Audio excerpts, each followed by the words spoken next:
Now broadcasting on your favorite podcast platform, it's the Maverick Do It Different podcast with your host, Paul Finck, the Maverick Millionaire. When you want to step up and dare to be different, when you will dare to be great and live up to your fullest potential, when you are ready to dare to be a Maverick and live the life of your dreams, filled with abundance, passion, and joy, then it's time to listen to me, Paul Finck, the Maverick Millionaire, and the Maverick Do It Different podcast. Welcome, welcome, welcome. This is the edition of Maverick Do It Different podcast, and this is where we dare to do it different, to create an amazing world and society for you and for everyone else around you. My name is Paul Finck, the Maverick Millionaire, and I am your host. And today we've got one of our great authors with us. One of the authors of Be a Success Maverick, How Ordinary People Do It Different to Create Extraordinary Results. And we were talking to Linda Boswell, and she's a business broker for Transworld Business Advisors, largest business brokerage firm in the US. Linda is a proactive broker who helps people through the process of selling their business. Of course, only her focus is absolutely to get the most out of for you with your business and really teaching you how to and working with you how to create that exit strategy so that you really are capitalizing on the years that you spent in building your business. Linda focuses on Main Street businesses and consults everybody on how to expand and grow on a regular basis to create that bottom line result. She also has created successful careers in the hotel business, the home-based business is for over 10 years, ran teams of over 400 people, taken her wealth of experience and knowledge to help business owners achieve their dream of selling and expanding their business. And she also has over 25 years in the nonprofit realm as well, which is simply amazing, an arena that I love and have a passion for as well. She's held offices and raised millions of dollars for children's charities as well as women's shelters. This is someone that you absolutely want to know at a deep level because she touches our world in so many different ways. Please welcome Linda Boswell to the platform. Thank you, Linda. How are you? Very good. Thanks so much for having me on today. I feel honored to be on your show. This is only the beginning, as you know, Linda, and we've got so many things that we're working on now together. With this book, this is really key, and we'll talk about the book in just a moment. I want to talk to you about how you got into being a business broker and how you got into that career. Let's start there. Well, I've had several different careers in my life. This was kind of like a second do-over. So as my chapter is about the journey of rediscovery, and I was realizing that I needed to make a change in my life. And I was, after working in the hotel business, as you mentioned, and having some home-based businesses, I found that I really needed to do something that I was passionate about. And I actually had hired both a life coach and a business coach to kind of help me kind of go to the next step in my life and figure out exactly where I should be and what exactly I was passionate about things, but how was I gonna apply that? And I met with them, and through Strength Finders and the VIA Institute and lots of different tests, so to speak, and then working with those two coaches, realized that I should get into something. They thought real estate, but I had been in real estate years ago back in California. Didn't want to be. So I jumped into the business brokerage. I met a gentleman who was, I was on a board for a chamber of commerce. Gentleman said, "I wish you'd come work for me." I didn't really even understand what a business broker was, but when he told me that I could help businesses to sell their business and I could pass that legacy on to someone else, I was all in. Yep. So economic development, it's the engine of America. No question. And absolutely, one of the great things about being a business broker is the information that you've experienced and learned, you're able to share with just the entrepreneurs and business owners all around the world. But it's also that the skill set you can then take and apply to almost everything that you do, that you want to do as other gigs as well. So always excited about talking to business brokers because there's a wealth of knowledge there. No question. Learn a little about a lot. So we And so we have to learn at least a little bit about each one. I mean, I had a groundwater locating business. What the heck is that, right? Is it like that divining rod where you go out and find the water? Well, no, actually, I went out on site with him and learned it's seismic. They shoot gunpowder basically into the ground, and so I got to learn that if I wanted to open 1,000 acres of cattle ranching, I knew where to drill that water. Yeah, really, really cool. Really neat. And you mentioned about business coaching and mentoring and the people that helped you along. It's obviously one of the things that I'm passionate about and that I do. And I know it's such a great marriage. It helped you and almost would be something to bring in and to work with a whole lot of your business owners on as well. But definitely, if you had to, and I know you were in transition, what was the transition, if you don't mind getting a little personal? What was that transition stuff about? So about, as it mentions in my chapter, the about 5 years ago, maybe longer, I don't know, but 5 years ago, I was realizing things weren't going all that well in the marriage. And so I figured out that maybe I should, be doing something that can sustain me in the future. So I actually have a friend that's written books on core events in your life, and I didn't really get it until the divorce that took place, and how core events really transform your life, whether it's a marriage, a divorce, a death. I mean, all different things that affect your lives. And so this divorce, obviously, I was going to be independent in the state of Texas. You don't get to collect much alimony, if any. So I was going to have to figure out how to financially make it on my own. And so becoming a business broker has been a huge blessing for me. And even with the pandemic, I actually had my best year ever last year, and with more money than I ever imagined, because people were wanting to sell their businesses. And there were so many people in corporate America that are looking to not go back to corporate America and get into their own businesses. So it was tough, I will say, a little bit. Luckily, I did start about a year before we actually got the divorce, so that gave me a little bit of a cushion. So I thank him. He's a good man, and he was very helpful in allowing me to do that. So it was a divorce that caused me to basically get a second career going in my life. And on a side note, and I know this isn't your focus or what you're looking to advise, but life experience teaches us so much. If you had to advise women out there that were thinking about getting in the business, or they were in a position where they weren't financially sound in and of their own right, what would you advise them? So I would definitely advise, I was just at an International Business Brokers Conference, and there was only 70 women out of 700. So less than 10%, about 10%. And that's gone up. So 4 years ago, when I went to my first one, there was 11 of us out of about 350. So wow. I recommend, but in my chapter, I talk about designing your own life and crafting your own life. And I think that we can do that. We can take the experiences that we've had and use those to pull up to kind of fuel us forward in making other choices, right? Because our experiences, they good or bad, they make us grow, right? Often when we fail, what they say, fail forward, right? Learn from the things that aren't working for you and take it to the next step. I'm a big proponent of prayer. I'm a big proponent of vision boards. I'm a big proponent of gratitude journals, things like that will help you think back to the things that you've done in your life and go, let's not make that mistake again. So for any man or woman, but for a woman in particular, this is a great opportunity to be able to be part of something. Here's the thing, women, we're a little more empathetic than men, and business owners love that. I met with a man this morning, and he's like, I really love your energy, and I love what you're telling me. So I think women have a definite advantage in this business.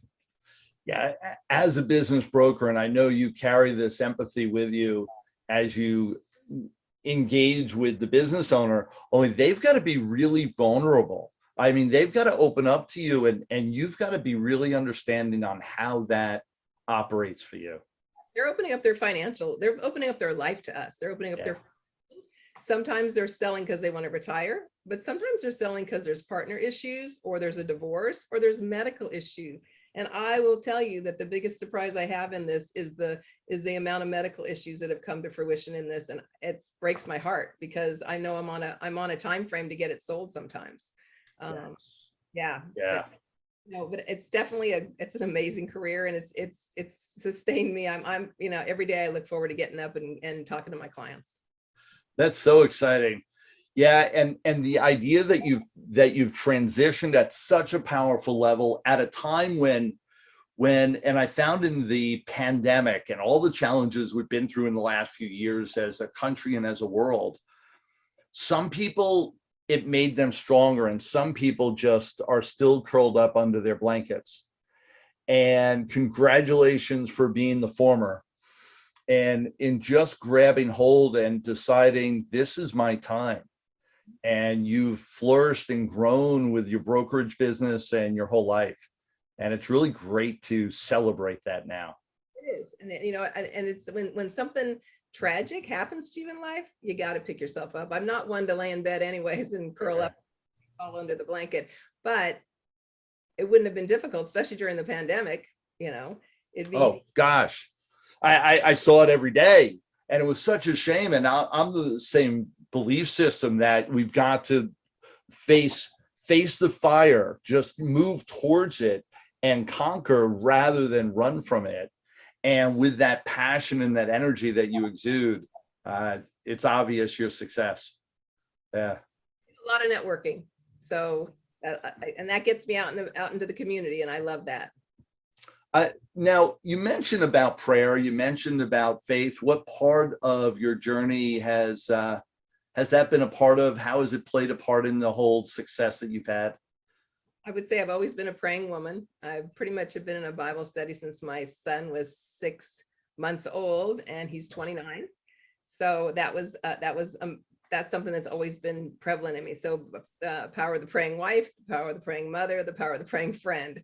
So I can remember even very young, asking God for guidance in my life, even as a young teenager.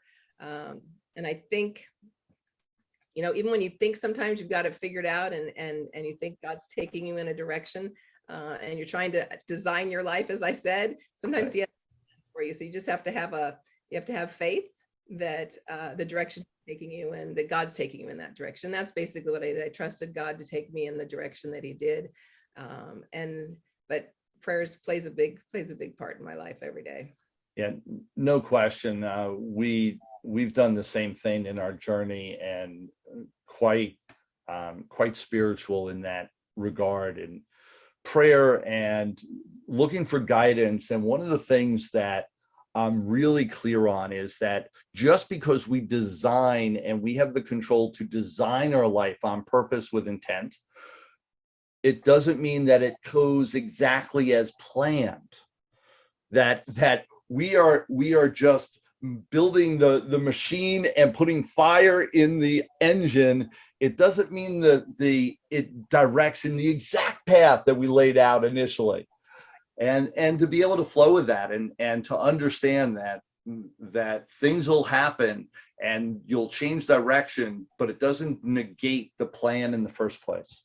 I have a magnet on my refrigerator that says, "We make plans, God laughs." Exactly. So with everything that you've done, and you've had an incredible journey, especially over the last, say, 5 years, what's next?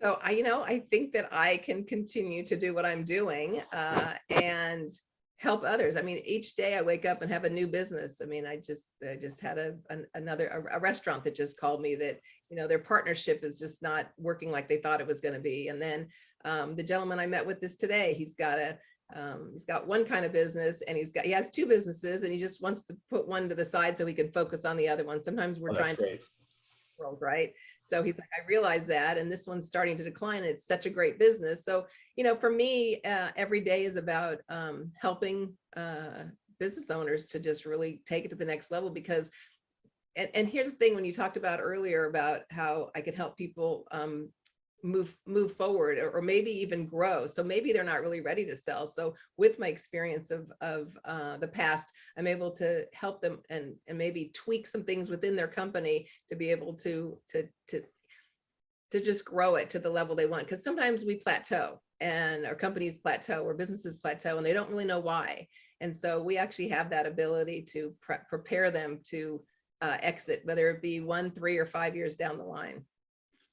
So if someone, and I'm going to get a little bit into the process, because if someone is interested in selling their business, or better yet, they have no idea on whether, which is more common, right? They have no idea if they should be selling, if they shouldn't be selling, if they're even the right business to sell, is it the right time? They don't know any of this. They're just intrigued by what you're saying. Is that the person that should be talking to you? Yes, absolutely. Or that person that, so there's a horrible statistic. 98% of small businesses do not know the value of their business. And when I go in and talk to people, I'm like, well, what do you think? And what do you want to get for the business? They're like, I have no idea. I'm like, do they usually overvalue or undervalue, or is it kind of 50-50? Everybody overvalues, kind of like your house. You think your house million, it's only worth $500,000, or you think it's worth $500,000, it's only worth 300,000. So right. It's they overvalue. And here's the thing, so many of their CPAs or attorneys or financial planners have told them it's based on their gross sales. And I said, well, it really isn't based on your gross sales, because if you have $1 million in sales, but you have $1.5 million in expenses, you don't have a business. Right. Really based on what what you put in your jeans, or what you're putting in your pocket at the end of the year. And so really helping people understand that, so that they have a grasp that the business isn't worth $500,000, or the million that they want, it's only worth 350 or 4. So how are we going to get it to there? If you need $1 million to retire on, part of it, hopefully that's not their only thing, but let's just say they need $1 million. And that's the other thing I help them educate. $1 million is not going to give you the lifestyle you're living, Right. But people don't know that. So I love to do lunch and learns. I love to help educate people, and small business owners get that, what, this has just got to be one plan. This is one part of your retirement. And so basically we'll help them in that probably 3 to 5 year period to take it from, let's say, $600,000-$700,000 business to the over $1 million business. Do you travel around? Do you do live lunch and learns and that sort of thing, traveling around the country, or? That all started, and guess what hit? We're kind of at the end of 2019, the beginning of 2020. And now? Now we're just ramping it back up. The people are, so that's something that we're excited about, is to be able to put maybe, 10 or 20 small business owners in a room together. And the thing is, they can feed off each other also, but just to educate them and understand that what is the value of their business, and then, what can they sell it for? What's the multiple, as we call it? So. Oh, huge. So we've got people from all around the country listening, and around the world listening to this. So bringing Linda in for lunch and learns to really educate. If you're in a community of business owners, they need to know this information. It is, like Linda said, people don't know their value. They don't know they have no idea on how to value their business whatsoever. And they haven't even thought about that exit strategy. In real estate, and you talked about real estate, and people were interested, hey, you should go into real estate. I have a background in real estate, and it's so fascinating in business and in real estate. One of the commonalities is people jump in without having any idea how to jump out. And they get stuck and underwater in so many different ways, because they didn't plan 10 steps in advance. They didn't actually have an idea of what happens on the other side of this equation. And with every business owner, they need to be educated on that. Something that Linda can help them with. Into some of the things I talk about in my chapter. For me, the 7 habits from Stephen Covey, his 7 habits book, was a big plus for me. And just that whole being proactive, beginning with the end in mind. Number 2 habit, the beginning with the end in the mind. And I will tell you that that's what I tell business owners. Jim Rohn, I think, said the same thing. It's like, begin with the end in mind, because if you don't know where your end is going to be, if you don't know you need $1 million, what are you just kind of going through? And so many people start businesses as we call them a technician. That's another great book. Yes. The E-Myth, right? I read a lot of books. The E-Myth is another great one. And yes.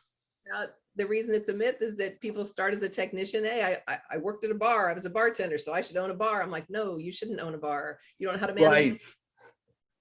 Yeah, it was one of my early, and I get this as a coach all the time, and people come in and we start analyzing, well, what are you doing, where you're going? And I had one person who early on, they were getting rid of their business because they had bought a franchise, a shipping franchise. And you go, oh, well, why did they buy a shipping franchise? Well, they were a truck driver. So they obviously knew shipping. And they didn't get, and we did a heavy lifting and shifting skill sets so that they could manage this business that they shouldn't have been in the first place with the skill sets that they thought they needed for it. And so that misalignment happens all the time. Right. Yeah, really incredible. So next is to go live, to do more lunch and learns, to continue educating people all around the country, and to make this, to continue in this prosperous realm. Do you have an exit strategy? I do, but it's long term. I mean, it's, you know what I found out, especially when you go to these business brokerage meetings. I mean, you meet guys in their 70s and 80s that are selling 2 or 3 businesses a year, and that's really all you got to do. It's like it's kind of like a financial planner. You could keep doing this for a long time. There's not a lot of heavy lifting. Right. So you could do as much, and you can bring on as much business as you want to sustain whatever level of business you really want to create. Right. Yeah. Just one other thing that I want to make a note that I think is important. You kind of talked about what I would tell a woman if they were needing to change something in their life. The other important part is, and it's probably the most important, is write it down. Okay, so I talked about vision boards, I talked about journaling, I talked about, prayer, but, SMART goals, those kinds of things. We've got so much at our fingertips these days between Instagram and now the TikTok. My daughter informed me that TikTok, everybody has something about whatever you want to know about on TikTok. I didn't even know that, but you can. Yep. There. So, but the most important, I think, is writing it down, because if you write those goals down, and it could be the person that you want to meet in your life. I know I wrote down a lot of characteristics of somebody that I wanted to meet, especially after being divorced. You're like, you know what you want, you know what you don't want. Now you know what you want. Right. And so whether it be a relationship or a career, or, remember, they also say you were the 5 people you hang around with. So what friends do you want to get to know, and who do you want to be or surrounding yourself with? Because that's who you're going to be the average of eventually. So that was something really important. And I mentioned it in the book too, is just, you've got to really write down and be conscious and intentional about the things that you want in your life. You are talking my language, Linda. Absolutely. It's what's so amazing to me is that all these things that we're talking about in isolation are so simple. Like anyone can do it. It doesn't take a lot of brain power, a lot of intellect. It doesn't take a lot of effort.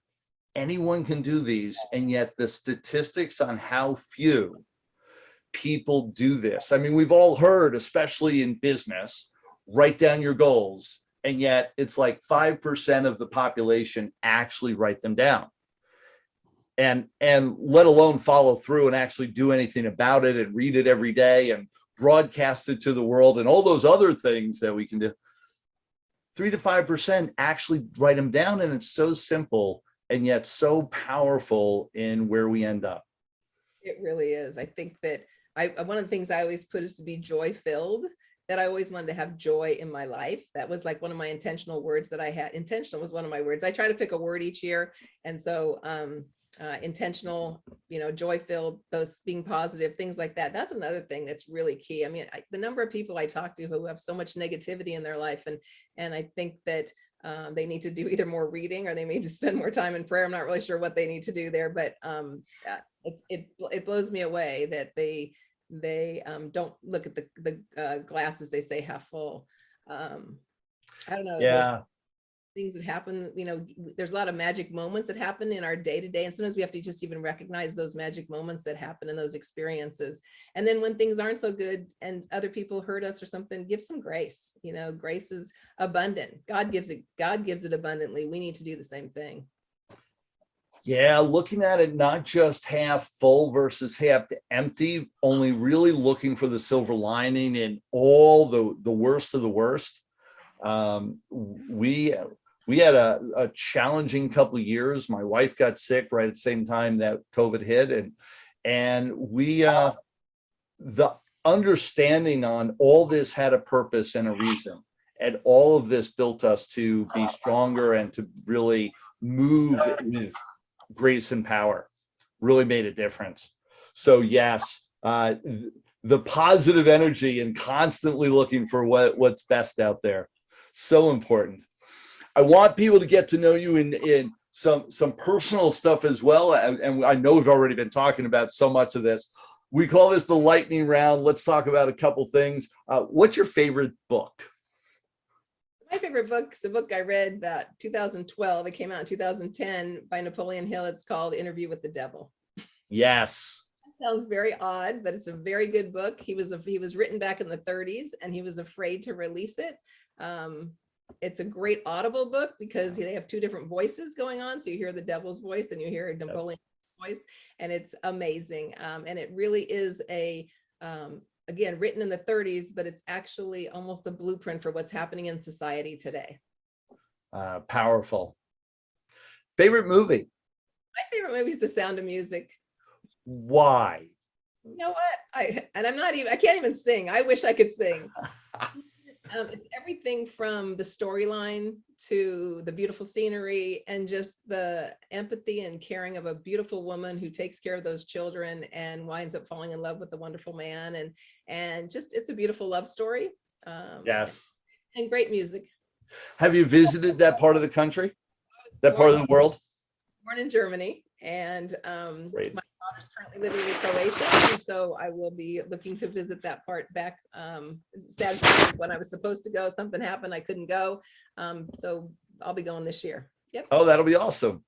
Yeah, absolutely. Go up in the hills. They've got the whole area for the Sound of Music and where they went and the home that they built up in the hills. And yeah, it's a cool place to go. Awesome. Favorite singer or band? That's a tough one. I always loved rock and roll, so I was a big Van Halen fan, but I love country music now in Texas. And so I love Luke Bryan. I love country music. Yeah. We actually saw Van Halen a couple of years ago in concert. Yeah, awesome. And yeah, but that genre can't help it. Just the best. So with all of this, we've got, like I said, people listening to us all around the world. Final words of wisdom to share?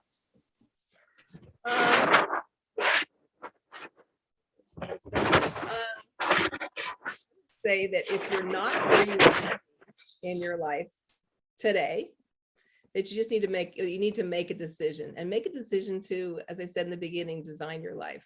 You can be on a new journey pretty quickly.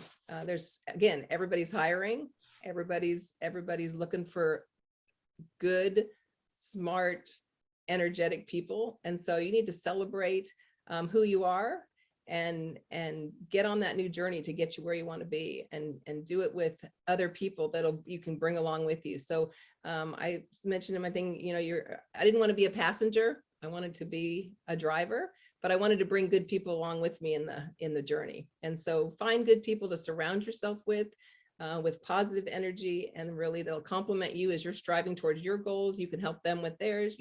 They'll help you with yours. And then hopefully you'll be able to rediscover a new life for yourself. Linda, you've exude all of the above. You decided on a path that was going to serve you and serve everybody, and you've played in that path for years now with such success. And it's such a great pleasure to get to know you better and to really engage with you at this level. What a pleasure for everyone. And I want everyone to know, contact Linda. You're in small business, large business, you're an entrepreneur, you're looking to either buy or sell. You want to have a conversation. Linda is extremely giving, is here to work with you. Reach out. Her contact information is here, how to reach out to her, how to get a key component, buy the book and get to know her that way, or reach out and get a consult with her. Absolutely a valuable time, well worth it.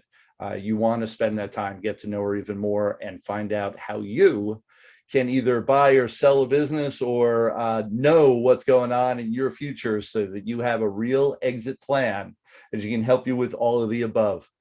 Linda, it's an absolute pleasure to have you here. Thank you so much. Thank you so much, Paul. I appreciate your time today. This has been Linda Boswell. My name is Paul Finck, the Maverick Millionaire, and this is Maverick Do It Different podcast. Till next time, everyone. Thanks for listening to Paul Finck. That's me, the Maverick Millionaire, and the Maverick Do It Different podcast. You can listen to us anytime, 24/7 on your podcast listening platform of choice. Introduce us to your friends, give us 5-star rating and subscribe, and share us across all your social media platforms to anyone that could really utilize this message right now. Till next time, everyone.